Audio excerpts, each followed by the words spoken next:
Today, we're unpacking something that literally affects every single one of us. We're talking about the hidden psychology behind how we form, how we cement, and ultimately how we dismantle our impressions of other people.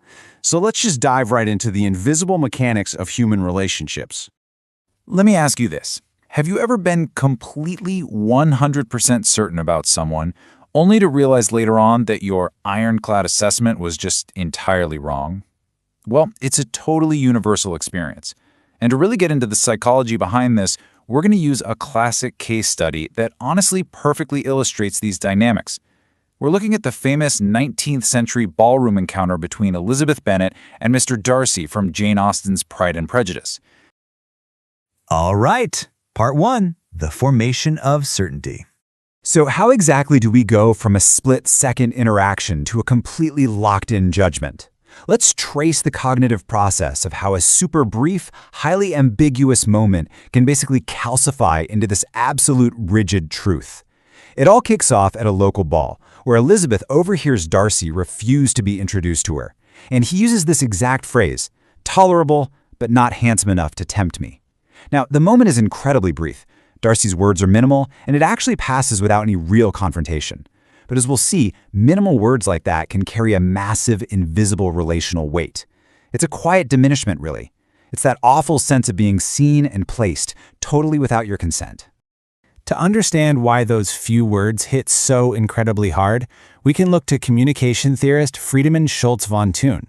He proposed that literally every message has 4 layers: factual content, emotional tone, relational positioning, and intention.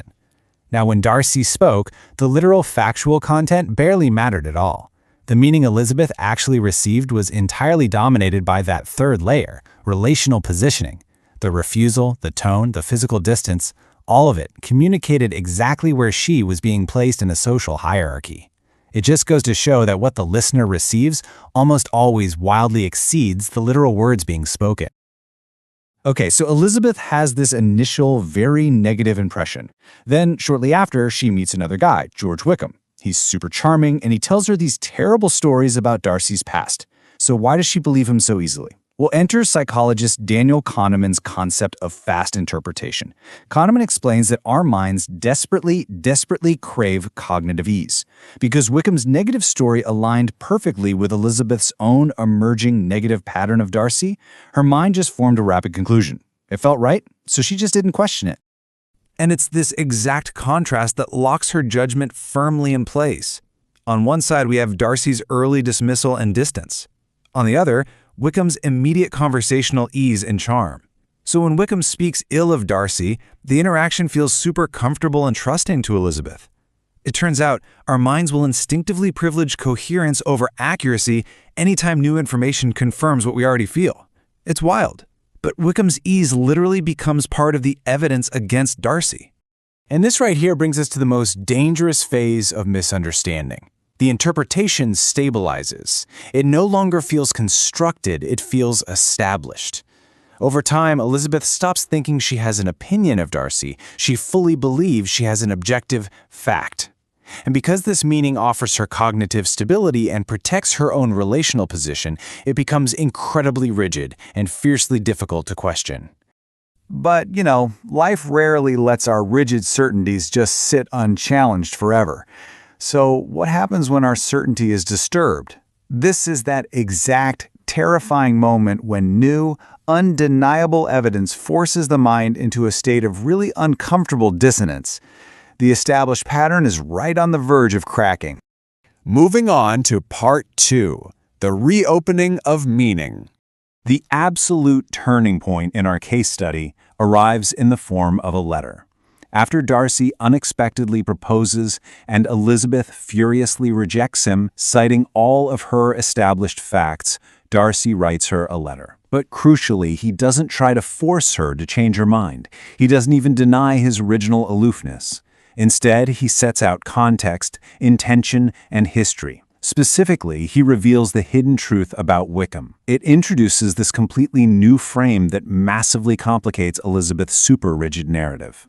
Now, the really crucial point here is that when Elizabeth reads this letter, her first reaction is absolutely not sudden agreement. No, It is interpretive disturbance. It is profound psychological discomfort.